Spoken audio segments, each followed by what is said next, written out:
Notícia do Palmeiras chegando por aqui. Então preparem, que rufem os tambores. Faz o seguinte, quando surge o Alviverde, eu sujo aqui trazendo mais um vídeo no canal do Verdão. Galera, o PVC tem notícias pra gente ver e comentar. Então vamos ver aqui. Mas aproveita e já dá seu like aí, já prepara o seu comentário aí. O que você acha dessas informações que o Paulo Vinícius Coelho, o PVC, traz pra gente agora. Bora ver aí. Uma informação importante.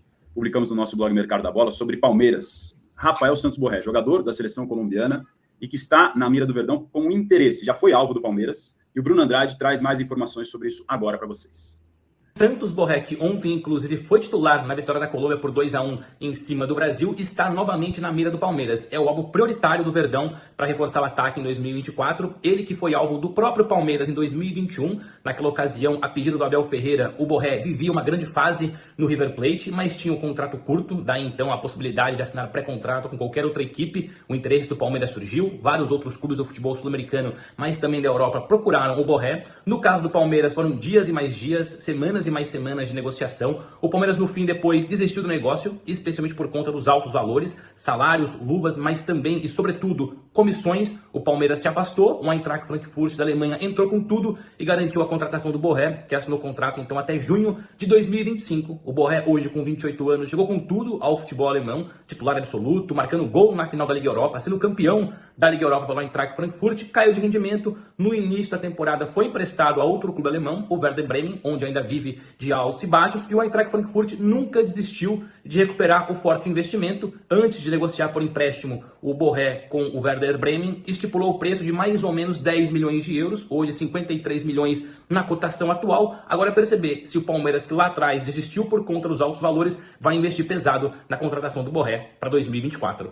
Esse valor de 10 milhões de euros ao qual o clube alemão avalia o Borré, de cerca de 53 milhões de reais, topa discutir e reduzir essa pedida. É a informação que a gente tem junto com o Bruno Andrade. E mais uma informação aí em cima do ponto de vista do Palmeiras de forma oficial. Só antes de mostrar para vocês, a reportagem está aqui no nosso blog Mercado da Bola sobre esse interesse do Palmeiras. 8 milhões, Borré. O vice-presidente do Palmeiras, o Paulo Boazzi, foi perguntado pelo Ricardinho Martins, nosso companheiro da TNT Esportes, ali na zona mista, depois do sorteio dos grupos do Paulistão, que aconteceu ontem, a gente mostra, inclusive, aqui na sequência, como é que ficou o chaveamento.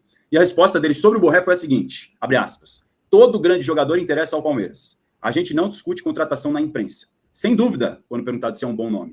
O Palmeiras já teve interesse no passado, mas não deu certo naquele momento. Entrevista do Paulo Boazzi, vice-presidente do Palmeiras, a Casa TV /TNT Esportes, foi uma transmissão conjunta ali dos sorteios dos grupos do Paulistão. Seria uma boa para o Palmeiras, PVC? Eu acho caro e não sei se vai ser o melhor momento dele. Ele é um jogador que tem 8 jogos no Campeonato Alemão, 5 como titular, 3 na reserva, 3 gols. Tem gol pelo Werder Bremen, que está na parte de baixo da tabela. Eu não tenho certeza, eu não tenho convicção no Santos Borré. Sem convicção, eu não acho bom negócio. Ainda mais por esse valor, né? Se você não tem certeza, tem que Agora, estar convicto. O ponto é muito doido você pensar.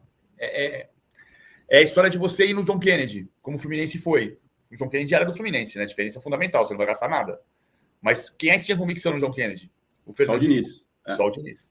Só o Diniz. E, para a sorte dele, do Fluminense e da torcida tricolor, a convicção rendeu mais do que frutos. Rendeu gols em praticamente todo o mata-mata e na final da Libertadores, com o título para cima do Boca Juniors. Projetar o que pode vir pela frente agora nessa reta decisiva do Brasileirão, que é pegar o passado para tentar prever o futuro. O ser humano costuma fazer isso e os dados e a história nos fazem repetir esse ciclo. Ou seja, olhar para os resultados do primeiro turno para tentar projetar o que pode acontecer na segunda metade do Campeonato Brasileiro. E aí, se a gente pegar esses resultados do primeiro turno e replicar nessa reta final, o Palmeiras seria o campeão brasileiro no saldo de gols, levando a melhor sobre o Botafogo. Jesus Maria José, como diria Everaldo Marques. Imagina só esse final de campeonato se isso aconteceu. O Alviverde terminaria com 71 pontos, 21 vitórias para os dois lados, mais um gol de vantagem, 31-30. Depois viria o Bragantino em terceiro e o Grêmio completaria o G4. O Braga ficaria com 70 e o Tricolor Gaúcho com 66. Depois Galo e Flamengo com as 2 vagas na pré-Libertadores, se repetirem os resultados do primeiro turno. O Galo seria o quinto com 63 e o Flamengo o sexto com 62. Dá uma olhada nessa tabela aqui, PVC, tranquilo ou não? Pode acontecer mesmo de ter pela primeira vez um campeonato que termine empatado e decidido no saldo de gols. O que vai fazer muita gente discutir. Tem que ter uma finalíssima, o que é impossível, porque alguém tem que jogar Mundial de Clubes. Imagina falar para o Abel que vai ter mais um jogo em dezembro, depois de mudar a última rodada do campeonato. Não, esse ano não tem chance de fazer isso. Pode discutir isso para o futuro. Eu lembro. Olha lá em PVC, já fizeram em 87, queriam inventar um jogo em 87 também.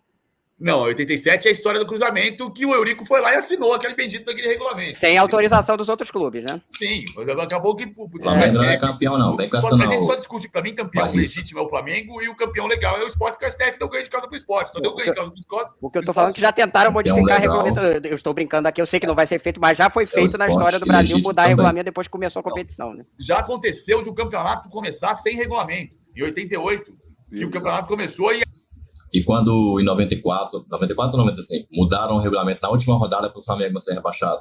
Isso aí, os comentaristas aí, flamenguistas, não quis falar. Por que será? Aí chegou na Bia Bichedinha, na Fonte Nova, para dizer, para. Se terminar empatado, disputa por pênaltis. Meu Deus. Foi no meio do jogo. Eu lembro, eu não era nem nascido, mas eu lembro disso. Chegou para avisar isso aqui. Na Inglaterra tem 2 casos assim, de campeonatos decididos no saldo de gols. Um em 89, que eu contei a história no outro dia do Nick Hornby, né? Que é o Arsenal chega na última rodada tendo que ganhar do Liverpool por 2-0, 2 gols de diferença em Anfield, para empatar em pontos, empatar no saldo de gols e ser campeão no número de gols pró, que foi o que aconteceu. Com o gol do Michael Thomas no último minuto, o Arsenal foi campeão pelo número de gols pró, em 89. E depois, em 2012, quando o Manchester City volta a ser campeão depois de 44 anos, que o Manchester City ganha de 3-2 do Queen's Park Rangers, já tinha acabado o jogo em Manchester, Manchester United e Sunderland, com a vitória do Manchester United. O Manchester United era campeão, levando em conta o empate que estava a vitória que estava acontecendo do Queen's Park Rangers sobre o Manchester City. Aí nos acréscimos o gol do Dzeko e depois o gol do Agüero, e o Manchester City ganha por 3-2 do Queen's Park Rangers, e os dois terminam empatados com 89 pontos, e o Manchester City é campeão pelo saldo de gols. Isso aconteceu na Inglaterra nessas 2 vezes, pode acontecer no Brasil. É bem possível que aconteça no Brasil pelo cenário atual.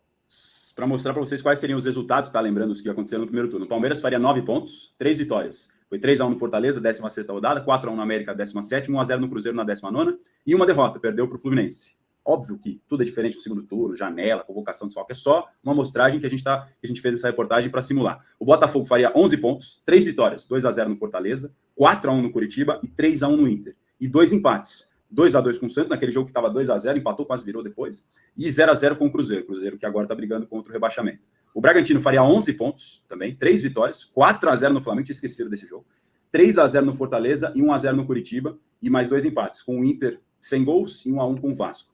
O Grêmio, 7 pontos, 2 vitórias, uma sobre o Galo e uma sobre o Fluminense, um empate com o Goiás e uma derrota para o Vasco. O Galo, 6 pontos, o Galo é outro também, né? O Galo é o melhor do segundo turno, o primeiro turno foi terrível. 6 pontos, 2 vitórias contra o São Paulo e contra o Bahia, e 2 derrotas contra o Grêmio e para o Flamengo, 2-1. E o Flamengo, desses que brigam ali pelo título, seria de menor pontuação se repetidos os resultados do primeiro turno. 5 pontos só. Uma vitória contra o Galo, 2 empates com o América e com o São Paulo, e 2 derrotas, 4-0 para o Bragantino e 3-0 para o Cuiabá. Esse momento aí do Flamengo é o pós-soco na cara, né? Soco na cara aconteceu no jogo do Atlético Mineiro e essas 4 uma vitória, rodadas... né? É importante essa lembrança, que o Flamengo vence o Galo. Venceu de 2-1, né? O América... Esse placar aí foi 2-1, né? Foi uma virada, né? Isso aí. Mas enfim, foi uma vitória. Mas aí depois o time entra naquela espiral ali para baixo, porque teve um soco na cara do centroavante titular do time, né? MMA Flamengo, UFC Mengão, que depois virou todos aqueles memes. O PVC ia falar alguma coisa? Não, é porque o jogo do América... O jogo do América foi antes do jogo do Atlético. Isso, 16ª rodada. O tropeço com o América... foi sim. Foi antes do jogo do Atlético. PVC, eu estou tentando lembrar aqui. Foi sim, eu estou vendo aqui. 22 de julho, Flamengo 1, América 1. 29 de julho, que é a ordem dos jogos agora. Agora o Flamengo pega o Bragantino, porque é o jogo adiado. Né? Aí pega o América e depois o Atlético, que é a ordem do jogo do primeiro turno. O primeiro turno foi 22 de julho, Flamengo 1, América 1. 29 de julho, Atlético 1, Flamengo 2. Que o América já era um tropeço... Não, foi um... Eu estava nesse jogo. E o Flamengo não jogou bem, não. O América teve chance de ganhar o jogo, inclusive, nesse jogo. Isso é a ponta da tabela. Diga, PV. Não, e tem algumas coisas que são importantes para pensar nessa reta chegada do que muda em relação ao primeiro turno, né? Sim. Primeiro, o Palmeiras faz todo o esforço para jogar contra o Fluminense no Allianz Parque, mas ainda tem, digamos, 90% de certeza, não tem certeza absoluta.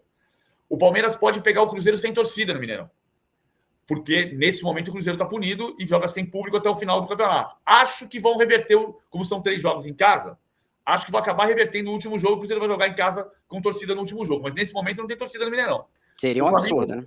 É um absurdo. Pelo que aconteceu, é para ficar até mais tempo do que 3 jogos, né? A torcida invadiu o campo, saiu no pau lá com a torcida do Curitiba.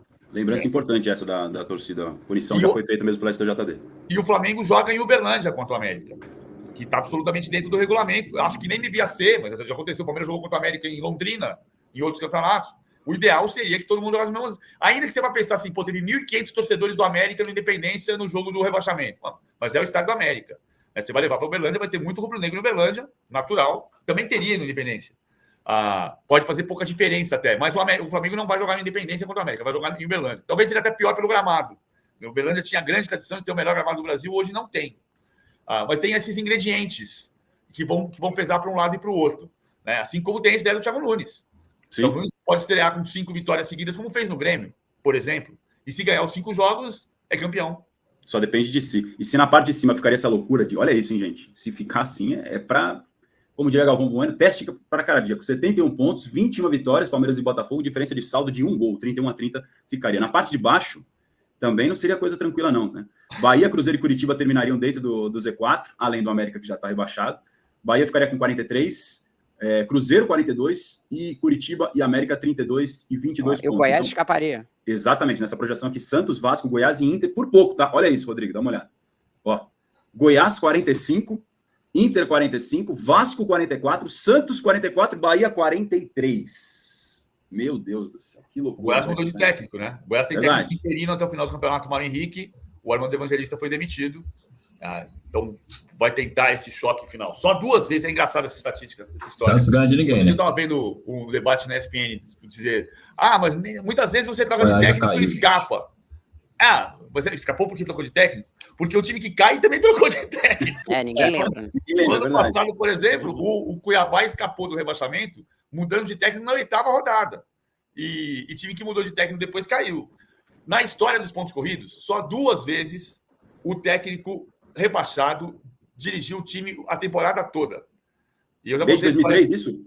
Desde 2003. Mas assim, a história, eu já contei aqui a história desse jeito, né? O Wagner Mancini é tão gente boa, mas tão gente boa, que em 2014, quando o Botafogo estava caindo, sem mudar de técnico o campeonato inteiro, eu virei para ele e falei assim: ô Wagner, eu estava fazendo uma conta aqui, sabe qual foi o último time que caiu tendo técnico o campeonato inteiro? Ele respondeu: eu sei, fui eu no Guarani em 2010. Então foi ele nos dois casos, é isso? Guarani 2010, Botafogo 2014. E o Mancini é conhecido por ser contratado para salvar times de rebaixamento. Bombeiro, né? Exatamente. E algumas vezes ele consegue, de fato, algumas vezes não consegue, enfim. Ou seja, perdão, completo. É que a gente tem tão pouco método no futebol brasileiro para fazer as coisas, que acaba que o fato do Wagner ser, no caso do Mancini, ser o 2 vezes, não quer dizer, né, PVC, não quer dizer que ele seja um cara que rebaixe o time, né? Talvez significa mais que ele esteja escolhendo mal o lugar para onde ele vai. Né? Ele está muito nessa situação de possibilidade de rebaixamento, né? Algumas vezes a gente teria que fazer um levantamento só do Mancini. Quantas vezes ele conseguiu escapar e quantas vezes ele não conseguiu reverter. Porque, em geral, ele pega ali faltando algumas rodadas, né? 10 rodadas, enfim. Escapou com o Cruzeiro, 2011, que é o jogo do 6-1.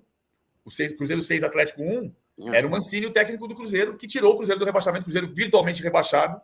O 2011 para o Cruzeiro, 2011 está para o Cruzeiro, assim como 2009 está para o Fluminense. E o Mancini tirou o Cruzeiro daquele rebaixamento, ganhando de 6-1 do Atlético. E o torcedor do Cruzeiro agora está apavorado nesse momento com a possibilidade de voltar a viver esses dias. E se essa projeção, claro, lembrando sempre que é só baseado